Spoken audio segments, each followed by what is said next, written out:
everyone, my name is Kelsey and welcome back to my YouTube channel.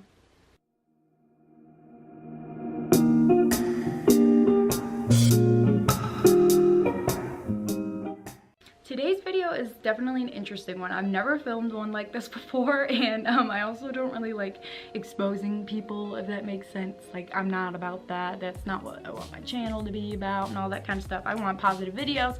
However, I felt like I needed to make this because I can be naive sometimes, but I'm also not stupid. And just the lengths that this girl went to actually make it seem like she was very sick is disgusting to me.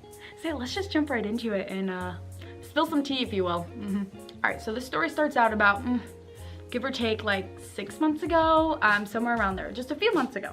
I met this girl and she's about 4 years younger than me, 5 years younger than me. I'm not gonna give out her age, and I'm also not gonna give out her name for privacy reasons, but I do have pictures as well, by the way, guys. So long story short, about a few months ago, I met this girl online and we were playing games together, and she joined my little group and we were just having fun, and you know, all was well, and we were just really good friends, even though we had like an age gap. And it's nothing weird like that, because obviously if you play Roblox, you know that there's a bunch of different ages on there and you can just be like, hey, what's up? And so it was nothing weird or anything like that, so don't think anything like that. Like, no, it's not like that. But so yes, we met and we had a great friendship. And then about a month later after that, she told me, she was like, hey, I'm so sorry to tell you this, but I'm really sick, and I just, if something happens to me, because we had been talking a lot throughout that month, she's like, I just want you to know, like, you're one of my really good friends now, and I'm really sick, so if anything happens to me,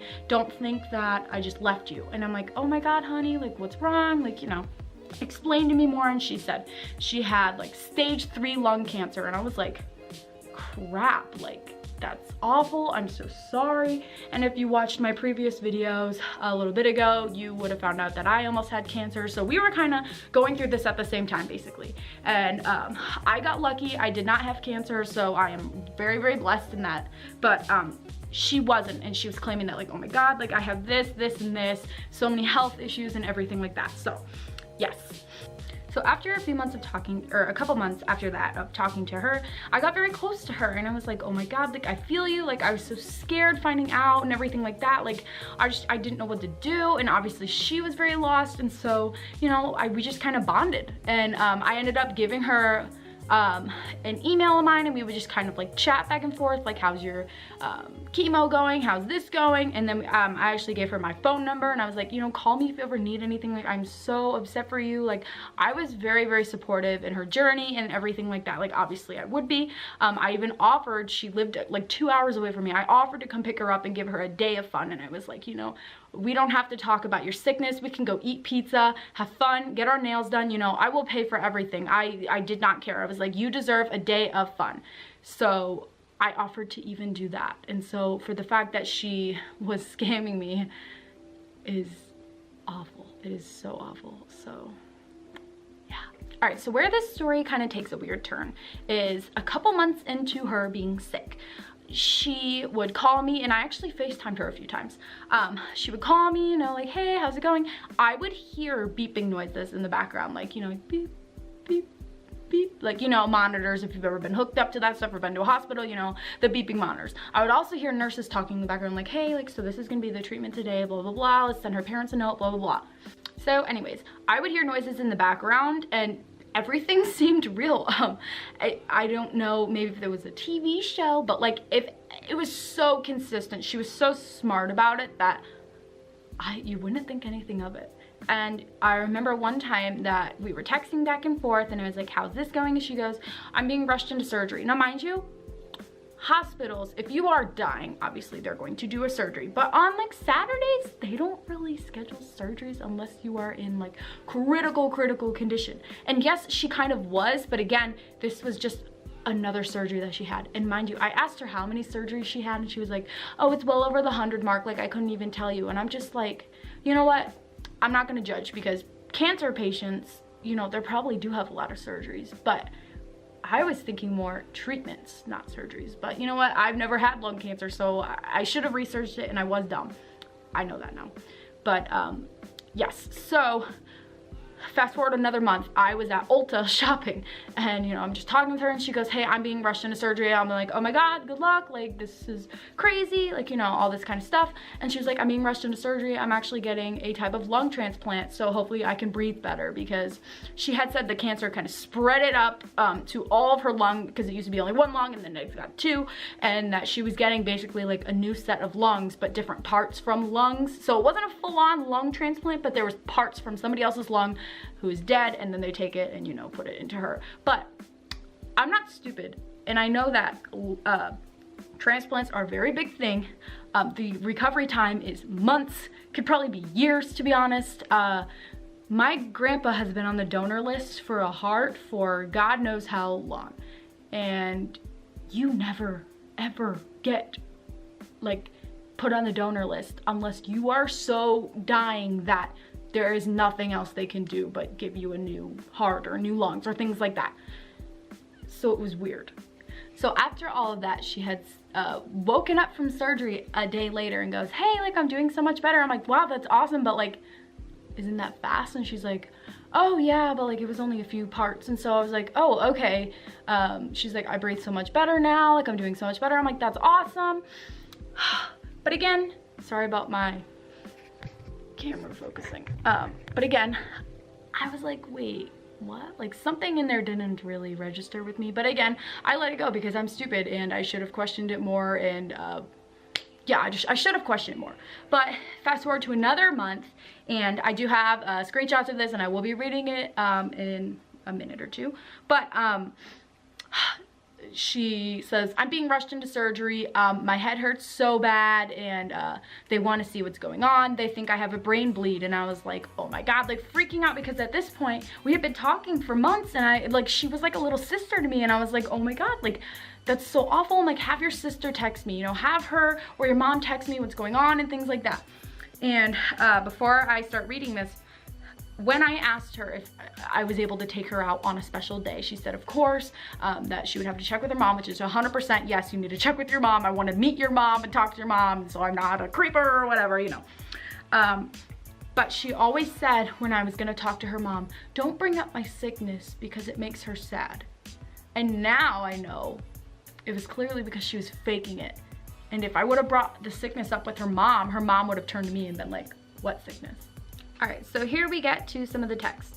So basically in this text, it's me and her, and then throughout the day, she gets rushed into surgery for a brain bleed. And now her sister is texting me saying that she's rushed into surgery for a brain bleed. They don't know how bad it is yet, but they're going in now. And I was like, okay. Not even like 30 minutes later did I get a text. And she said, or it was the girl saying, hey, what's up? And I was like, hi? What? You're supposed to be in surgery. It's been like 30 minutes to an hour. What? And she goes, oh yeah, I'm doing good. They found a small bleed, but it wasn't too bad. And I was like, again, I'm not stupid. I was like, what? And at this point, I knew there was something off. I knew that you can't, a brain bleed is so severe. You would be in surgery. Surgeries can take like 8 hours sometimes. You would be in surgery for so long, or if it was that bad and it was only an hour, let's just say it was only an hour because the brain bleed was so bad, they closed her up and they're like, there's nothing else we can do. Let's send her back to her room. You take forever to recover, okay? You're messing with your brain here, okay? Like, you don't just wake up and be like, okay, I'm gonna text Kelsey that I'm okay. You don't do that, okay? That's not possible. That's not humanly possible. I logged on to Roblox 10 minutes after I got that text, and I saw her playing. I was like, if you had a brain bleed and you were in brain surgery, you're not playing video games an hour later. That's not possible, okay? Some people from brain surgeries forget how to talk, forget how to like do anything. They don't know anything anymore because their brain got messed with. Like, it takes forever to recover. Sometimes people have to learn how to talk again, learn how to eat again, learn how to walk again. She didn't have any of that, and she was playing video games. Okay, we know you're faking, honey. Like, okay, whatever. So now I have some screenshots to read you guys. So after that, about a week later, I was so pissed. I kind of went at her, and she would actually try to use like medical knowledge against me. So I didn't talk to her for a few days. And then a few days after, I get a text from her sister saying, hey, this is her sister. I want you to know that she's in a coma and she's not doing good. And I was like, what do you mean she's not? What? But okay, so I'm gonna show you. Oh gosh. Okay, my ring light. Okay, we're gonna hide her face. But as you can see, her hair is brown, right? You can see her hair is brown. Okay, it's got a little tiny blonde, but not like mine. This is the picture that her sister sent me of her in a coma. Honey, this girl has blonde hair and it doesn't even look like her. Who are you trying to fool? Then as I called her out on that, she was like, oh, somebody's hacking my phone. I never sent you that picture, but she really is in a coma. And I was like, you've been texting me this entire time. You clearly sent that to me. Nobody's hacking your phone. Stop trying to get out of it. No. She said, somebody is hacking it because I wasn't home and it was glitching a lot. She is still sleeping, but I never saw her today. So I go, did some creeper sneak up into her room and send me that picture? No, it was you. Don't even claim that you were trying to be hacked. Like, no, just no. She's like, no, she really is. She's on the 3rd floor of the hospital. And I said, who's that in the picture? And she goes, I have no idea because I'm not the one who sent it. BS. But anyways, about 2 days after that, I was like, you know what? If you really aren't faking it, then call me. FaceTime me again. And she was like, no, I'm not gonna do that. I'm not gonna do that. And I'm like, okay, because you're clearly faking. Of course not. Then she says, I know you're pissed and all, but she's dying. And I go, she's dying? What are you talking about? She goes, yeah, she was in a coma. And I said, stop lying. And she goes, I'm not gonna lie about my sister's death. Why would I? Okay, she's gone. And I was like, so you just said she was dying and then now she's dead. I'm confusion. Like, what? So she was like, it's really hard to believe. I'm gonna go eat ice cream and mourn my sister's death. And I was like, this is too staged. Like, hang on a second. She found this picture in her room and it says like for Kelsey because we were really good friends. And she was like, we are making a memoir thing and we're posting like all these pictures of what she drew because she liked to draw. And I'm just like, you know what? If this really is real and she was one of my good friends, I'd love to go to her funeral because we were close. And she was like, I understand that. And I was like, so will you send me the funeral information? Because that would have provided with me like, oh my God, this really is like a real thing. So I said, I would love to come to it if it was real. Send me the funeral information. And I said, or have your mom call me. And all I get is a text saying, hi, I'm her mom and we are having a family only cremation. I'm sorry. First of all, clearly she sent me that text, not her mom. And then she also would not provide me any information about the funeral. And I said, I would like to go. I said, you know, if it's family only, I 100% respect that. However, I know it's not because you're lying. And she's like, and I said, I want your mom to call me. I don't want her to text me. I want her to call me and send me the proof that she actually is dead. So long story short, her mom is not calling me. And I asked her to, and she said, well, here's what it is. She's getting ready for work. And I said, awesome, when she's, whenever she's ready, she can call me. And she goes, well, we can try because I have volleyball camp. I wasn't here because I had a job interview. And I have a schedule rather than an internship. And I go, if your sister just died, you're not going to volleyball camp or school or work. You're ridiculous, okay? Stop lying. This is so, oh my God. I said, if she actually died, I should be able to talk to your mom for 5 minutes. And she says, she may have 5 minutes tomorrow, but our mom is busy trying to run a household. I can't, you guys. I literally cannot make this up. Like, here you go. Here is the freaking screenshot. That is what she said to me. Clearly it's all fake and clearly she's lying. And I was played by like a 13-year-old. Yeah. A very clever 13-year-old who would put sounds in the back, nurses in the back, have people talking about her, like everything. And then she faked her own death, trying to use her sister as the person talking to me, which was not her sister. It was her all along. Nice, isn't it? Well, anyways, that'll be it for the video.